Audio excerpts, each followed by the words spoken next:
Assalamualaikum warahmatullahi wabarakatuh. Perkenalkan, kami dari kelompok 4 yang beranggotakan saya Muhammad Alfian Farantamami dari kelas 2023C dengan NIM 23080574301. Saya Anindya Suatun Kasanah dengan NIM 3 digit terakhir 340 dari kelas manajemen 2023D. Saya Ahmad Oktavian dari Rehan. Saya dari kelas manajemen 2023C, NIM 23080574521. Saya Ivanesha Noya Evila Firnanda dari kelas 2023D dengan NIM 23080574667. Saya Suci Rahmati Fadila dari kelas manajemen 2023D dengan NIM 23080574182. Perkenalkan, nama saya Saiful Alvin Purwanto dari kelas manajemen 2023C. NIM saya 23080574518. Saya Artanti Nafia dari manajemen 2023D dengan NIM 23080574037. Halo, perkenalkan nama saya Yudhistira Septiana Hari dari kelas manajemen 2023C dengan NIM 158. Di sini kami akan mempresentasikan hasil diskusi kami, yaitu ejaan yang disempurnakan, sejarah dan penerapannya. Oke, yang pertama adalah ejaan yang disempurnakan. Ejaan yang disempurnakan adalah ejaan bahasa Indonesia yang berlaku sejak tahun 1972. Ejaan ini menggantikan ejaan sebelumnya, ejaan Republik atau ejaan Sewandi. Ejaan adalah seperangkat aturan tentang cara menuliskan bahasa dengan menggunakan huruf, kata, dan tanda baca sebagai sarananya. Batasan tersebut menunjukkan pengertian kata ejaan berbeda dengan kata mengeja. Mengeja adalah kegiatan melafalkan huruf, suku kata atau kata, sedangkan ejaan adalah suatu sistem aturan yang jauh lebih luas dari sekedar masalah pelafalan. Ejaan mengatur keseluruhan cara menuliskan bahasa. Selanjutnya ada sejarah ejaan yang disempurnakan. Bahasa Indonesia sebagai bahasa nasional lahir pada awal tahun 20-an. Namun dari segi ejaan, sebelum menjadi ejaan yang disempurnakan, ada dua ejaan yang mengalami perubahan sebelum ejaan yang disempurnakan. Yang pertama yaitu ejaan Van Ophuijsen. Ejaan ini mulai berlaku sejak bahasa Indonesia lahir dalam awal tahun 20-an. Ejaan ini merupakan warisan dari bahasa Melayu yang menjadi dasar bahasa Indonesia. Yang kedua adalah ejaan Suwandi. Setelah ejaan Van Ophuijsen diberlakukan, maka muncul ejaan yang menggantikan, yaitu ejaan Suwandi. Ejaan ini berlaku mulai tahun 1947 sampai tahun 1972. Ejaan yang disempurnakan. Ejaan ini mulai berlaku sejak tahun 1972 sampai sekarang. Ejaan ini merupakan penyempurnaan yang pernah berlaku di Indonesia. Ejaan bahasa Indonesia yang disempurnakan diterapkan secara resmi mulai tanggal 17 Agustus 1972 dengan surat keputusan Presiden Republik Indonesia nomor 57/1972 tentang peresmian berlakunya ejaan bahasa Indonesia yang disempurnakan. Dengan berlakunya ejaan bahasa Indonesia yang disempurnakan, maka ketertiban dan keseragaman dalam penulisan bahasa Indonesia diharapkan dapat terwujud dengan baik. Ruang lingkup EYD, penulisan huruf. Huruf abjad, kumpulan huruf atau aksara yang melambangkan bunyi-bunyi bahasa, merujuk pedoman ejaan bahasa Indonesia yang disempurnakan. EYD edisi 5. Abjad yang digunakan dalam bahasa Indonesia terdiri dari atas 26 huruf.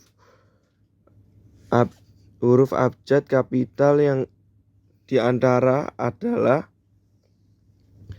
A, B, C, D, E, F, G, H, I, J, K, L, M, N, O, P, Q, R, S, T, U, V, W, X, Y, Z. Huruf abjad non kapital antara lain sama. B. Huruf vokal. Huruf yang melambangkan vokal dalam bahasa Indonesia terdiri atas huruf A, I, U, E, O. C. Huruf konsonan. Huruf yang melambangkan konsonan dalam bahasa Indonesia terdiri atas huruf B, C, D, F, G, H, J, K, L, M, N, P, Q, R, S, T, V, W, X, Y, Z. D. Huruf diftong. Di dalam bahasa Indonesia terdapat diftong yang dilambangkan dengan A, AI, AU, dan OI. Contoh pemakaian kata di awal ain, aula,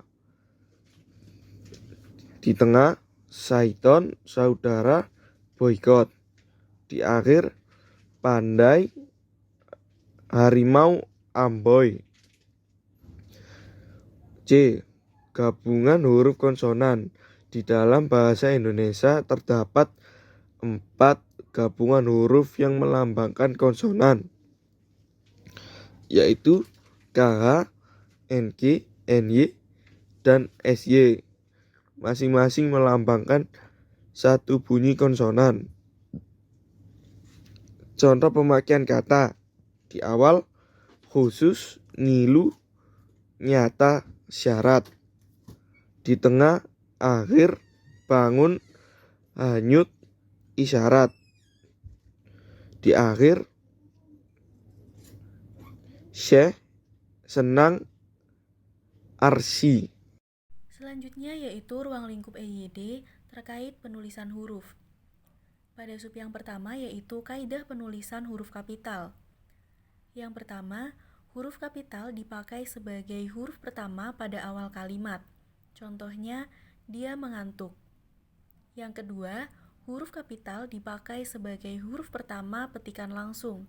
Contohnya, adik bertanya, kapan kita pulang? Yang ketiga, huruf kapital dipakai sebagai huruf pertama dalam menulis ungkapan yang berhubungan dengan hal keagamaan, kitab suci, dan nama Tuhan, termasuk kata ganti untuk Tuhan. Contohnya, Allah yang Maha Kuasa, atas rahmatmu, atau bukan atas rahmatmu, dan lain sebagainya. Yang keempat yaitu huruf kapital tidak dipakai sebagai huruf pertama untuk menuliskan kata-kata. Contohnya, imam, makmum, doa, puasa, dan misa. Yang kelima yaitu huruf kapital dipakai sebagai huruf pertama gelar kehormatan, keturunan, dan keagamaan yang diikuti nama orang.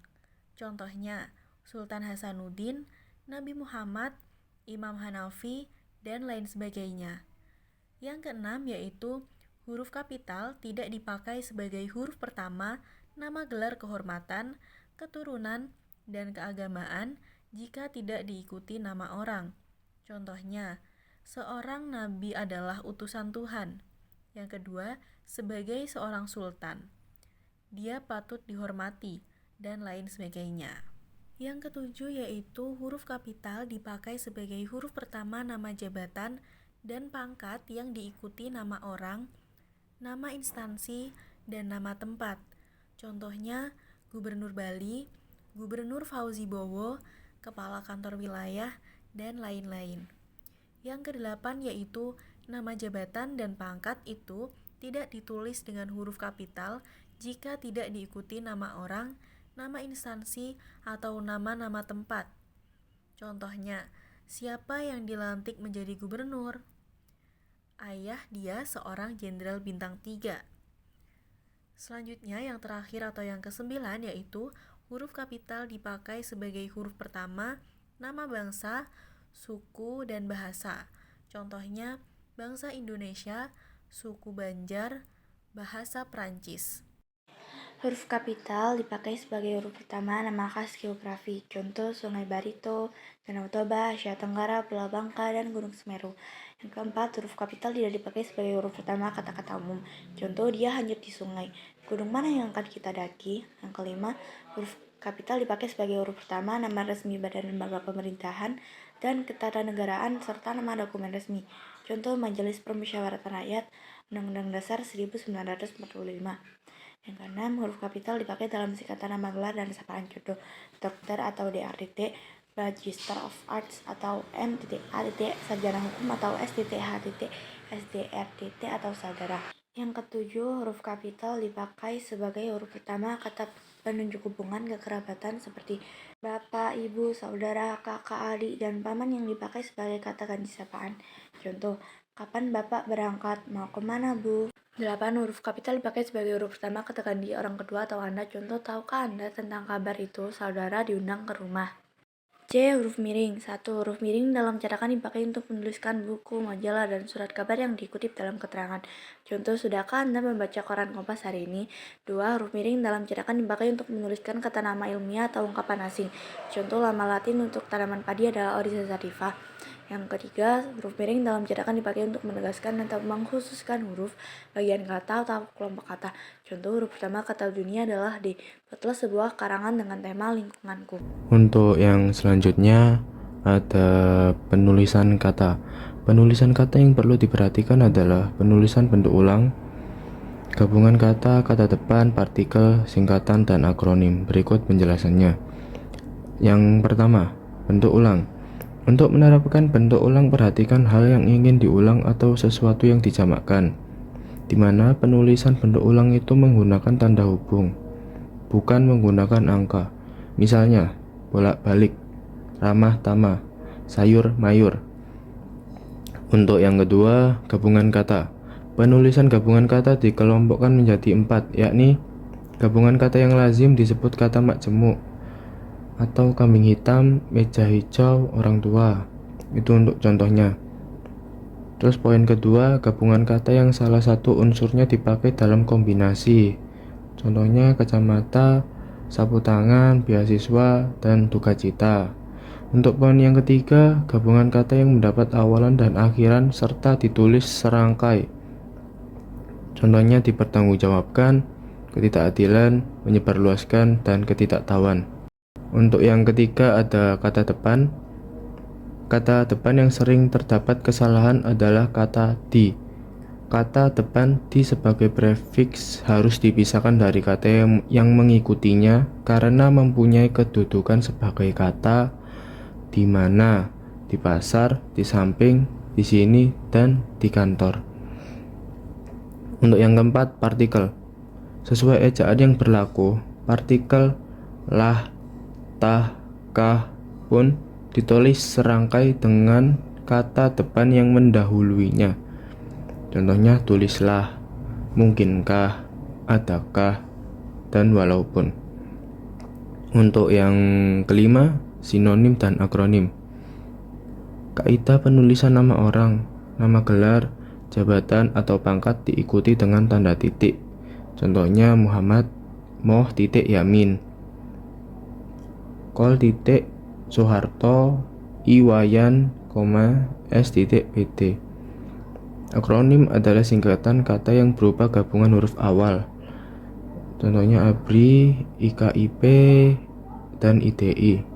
Gabungan huruf dan suku kata dari deret kata yang diperlakukan sebagai kata unut, akabri, babpenas. Untuk unsur ejaan sendiri, unsur ejaan yang disempurnakan dalam bahasa Indonesia sebagian besar berdasarkan pedoman umum ejaan bahasa Indonesia yang disempurnakan IYD yang terakhir diperbarui pada tahun 2015. Berikut adalah beberapa unsur penting dan penerapan dalam sejarah. Untuk yang pertama, penghapusan huruf C. Huruf C digantikan dengan Y pada beberapa kata, misalnya tajam jadi tajem.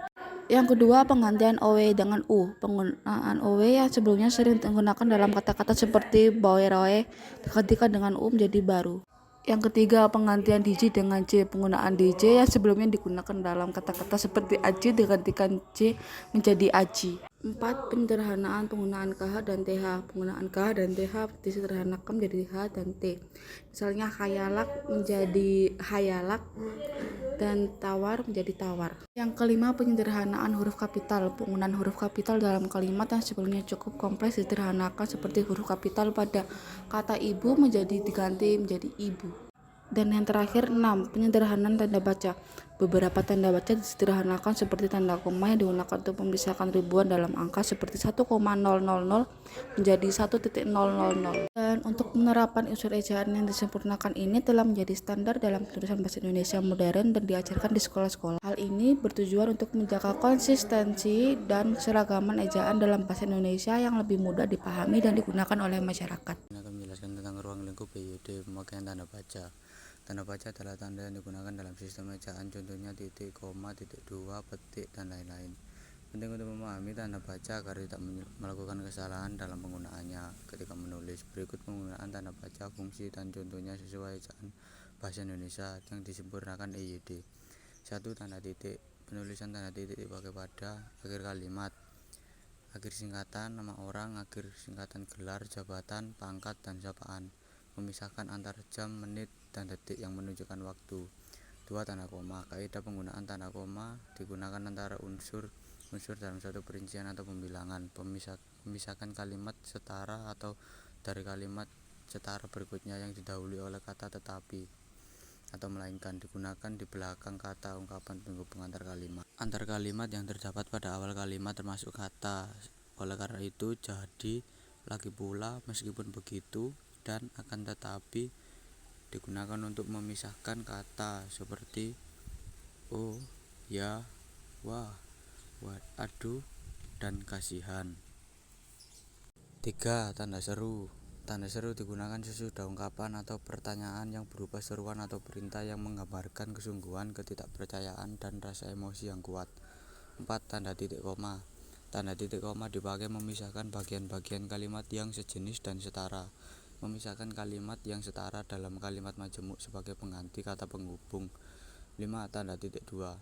Tanda titik dua dipakai sesudah kata atau ungkapan yang memerlukan pemberian pada akhir suatu pertanyaan lengkap bila diikuti rangkaian atau pemberian. Di dalam teks drama sesudah kata yang menunjukkan pelaku dalam percakapan, di antara jilid atau nomor dan halaman, di antara bab dan ayat dalam kitab suci. 6. Garis miring. Garis miring dipakai dalam penomoran kode surat sebagai pengganti kata dan atau per atau nomor alamat.